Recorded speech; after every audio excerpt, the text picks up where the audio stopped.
Abdul Muttalib ডাক দিয়ে বলতেছেন, এই মক্কা নগরীর ভিতরে কি আর কোনো মানুষ নেই, আর কোনো যুবক নেই? তোমরা কেন আমার পুত্রের জন্য, তোমরা কেন আমার ছেলের জন্য পাগল হয়ে আছো? ওই সমস্ত যুবতীর গার্জিয়ানরা বলতো, ও আব্দুল মুত্তালিব, আপনার ছেলের চেহারার ভিতরে এমন একটা নূর আছে, এমন একটা মায়া আছে, যার কারণে আমরা যুবতীরা আপনার আব্দুল্লাহর জন্য পাগল। সুবহানাল্লাহ।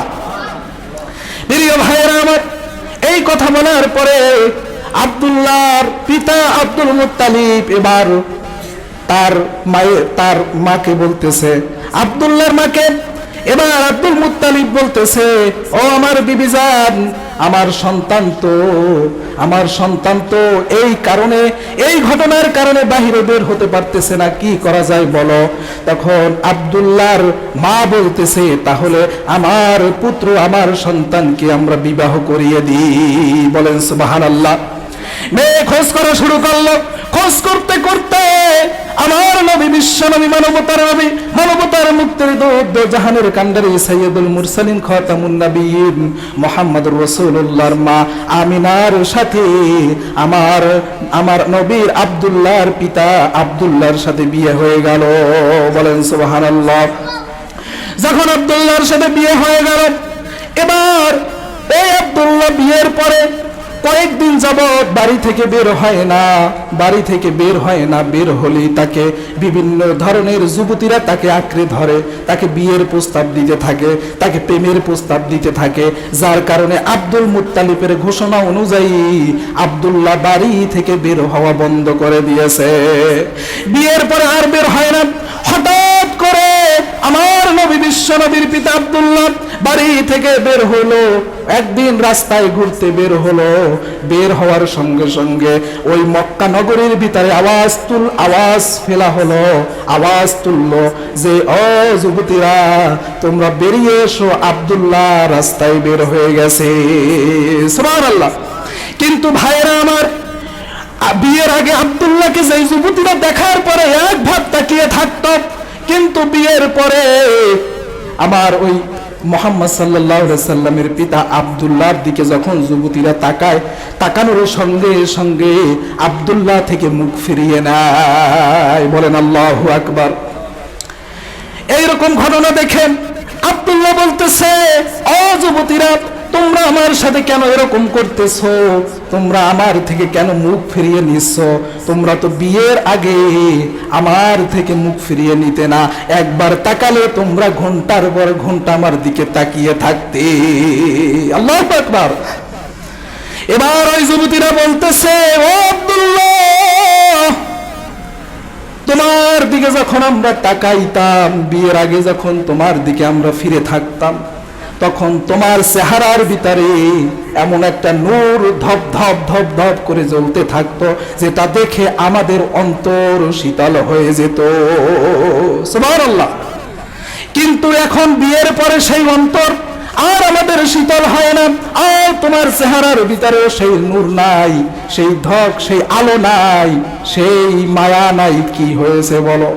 কিন্তু এর আগে আমার নবী, বিশ্ব নবী মুহাম্মদুর রাসূলুল্লাহ সাল্লাল্লাহু আলাইহি ওয়াসাল্লাম তার মায়ের গর্ভে চলে গেছে। সুবহানাল্লাহ। আব্দুল্লাহর চেহারায় যে নূরটা জ্বলতো, ধপ ধপ করে জ্বলতে থাকতো, সেটা হলো আমার নবী, বিশ্ব নবী মুহাম্মদুর রাসূলুল্লাহর প্রতিচ্ছবি। বলেন সুবহানাল্লাহ। সম্মানিত হাজিরিন, প্রিয় ভাইয়েরা আমার, এই কথা বলে আব্দুল্লাহ বাড়িতে চলে গেল। বাড়িতে যাওয়ার পরে আব্দুল্লাহর স্ত্রী আমিনার গর্ভে যখন আমার নবী, বিশ্ব নবী মুহাম্মদুর রাসূলুল্লাহ সাল্লাল্লাহু আলাইহি ওয়াসাল্লাম 6 মাসের গর্ভে, তখন আব্দুল মুত্তালিবের সঙ্গে আব্দুল্লাহ এবার ব্যবসায়িক কাজে মক্কা থেকে সিরিয়ায় রওনা হলেন। কোথায় বলেন? সিরিয়ায় রওনা হলেন। কিন্তু ওই মক্কা থেকে সিরিয়ায় যাওয়ার পথে আমার নবী, বিশ্ব নবী, মানবতার নবী মুহাম্মদুর রাসূলুল্লাহ সাল্লাল্লাহু আলাইহি ওয়াসাল্লামের পিতা ইন্তেকাল করেন। বলেন আল্লাহু আকবার। বাড়িতে খবর আসলো আব্দুল্লাহর দুনিয়াতে নাই। দুনিয়াতে নাই, আব্দুল্লাহ ইন্তেকাল করেছেন। এদিকে মা আমিনা চিন্তায় পড়ে গেল, কষ্টে দিন কাটাতে লাগলো, অসহায় দিন কাটাতে লাগলো। পেটে 6 মাসের গর্ভের সন্তান, ওদিকে স্বামীও ইন্তেকাল করেছে, দুনিয়া থেকে চলে গেছে। এর চাইতে বড় কষ্টের আর কিছু আছে বলেন? আর কিছু হতে পারে না। প্রিয় ভাইয়েরা আমার, আমিনা জীবন যাপন করা শুরু করলেন। প্রিয় ভাইয়েরা আমার, ওই মক্কা নগরীতে ওই সময় একটা আইন প্রচলন ছিল, যাদের স্বামী মারা যাবে, যারা বিধবা হয়ে যাবে, তারা সুগন্ধি গায়ে লাগাতে পারবে না। কি লাগাতে পারবে না? সুগন্ধি গায়ে লাগাতে পারবে না। কোনো ঘ্রাণ জাতীয় কোনো আতর, নিষ্কাম্বর কোনো কিছুই গায়ে লাগাতে পারবে না। কিন্তু আমিনার স্বামী মারা যাওয়ার পরে আমিনা যখন কলে পানি আনতে যেত, ওই পানি আনার সময় আমিনা যখন রাস্তা দিয়ে যেত, তখন তার গা থেকে এমন একটা সুঘ্রাণ বের হতো, যে সুঘ্রাণ নেওয়ার জন্য বাচ্চা থেকে শুরু করে বৃদ্ধ পর্যন্ত সবাই ওই ঘ্রাণ নেওয়ার জন্য রাস্তায় দাঁড়িয়ে থাকতো। সুবহানাল্লাহ। কারণ হলো আমার নবী, বিশ্ব নবী মুহাম্মদুর রাসূলুল্লাহ সাল্লাল্লাহু আলাইহি ওয়াসাল্লাম আমিনার পেটে। প্রিয় ভাইয়েরা আমার, তো ওই সময় তো আইন ছিল, কোন সুগন্ধি কোনো বিধবা মেয়ে বা বিধবা মহিলা কোনো সুঘ্রাণ গায়ে লাগাতে পারবে না। এবার ওই সমস্ত মক্কা নগরীর প্রতিবেশীরা, সমাজের লোকেরা এবার আব্দুল মুত্তালিবের কাছে বিচার নিয়ে আসলো।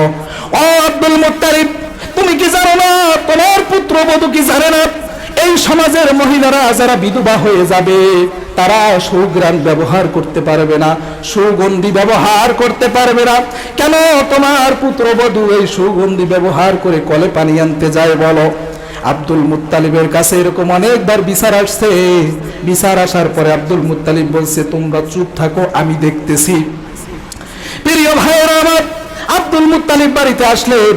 বাড়িতে আসার পরে এবার আব্দুল্লাহর মায়ের কাছে বলতেছে, ও আমার বিবি জান, তুমি চলে আসো, তোমার সাথে কথা আছে।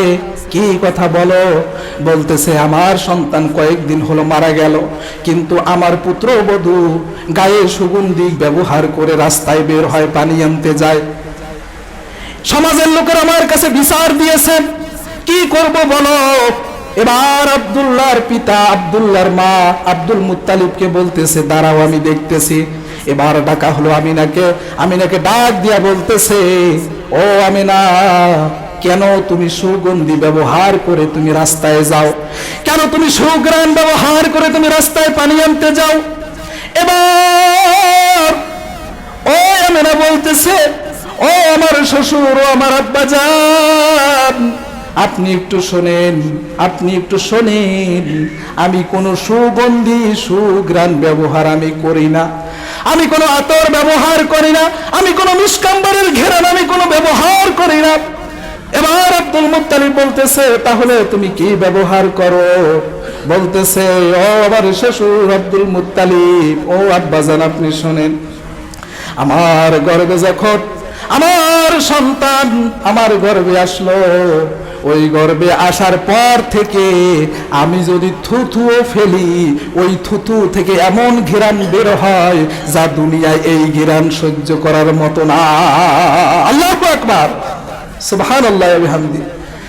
বলতেছে, আমার সন্তান যখন আমার পেটে আসছে, তখন থেকে আমি যেই জায়গায় যাই, সব জায়গা থেকে এই ঘ্রাণ বের হয়, আমি তো কোনো ঘ্রাণ ব্যবহার করি না। আল্লাহু আকবার। সম্মানিত হাজিরিন, এবার আমিনা বলতেছে, ও আমার শ্বশুর, তাহলে একটা ঘটনা শোনেন। বলতেছে, কি ঘটনা? বলতেছে, ঘটনা হলো, আমি 2 দিন আগে আমি রাত্রে বেলায়, গভীর রাতে আমি কান্না করতেছিলাম। আমার স্বামীর শোকের কারণে আমার স্বামীর কথা মনে পড়েছিল, আব্দুল্লাহর কথা মনে পড়েছিল। তখন আমি আমার স্বামীর জন্য কান্না করতেছিলাম আর বলতেছিলাম, আমার সন্তান যদি দুনিয়ার ভিতরে জন্মগ্রহণ করে, দুনিয়ায় আসে, তখন আমার সন্তানকে কে খেলনা কিনে দিবে, কে আব্বু বলে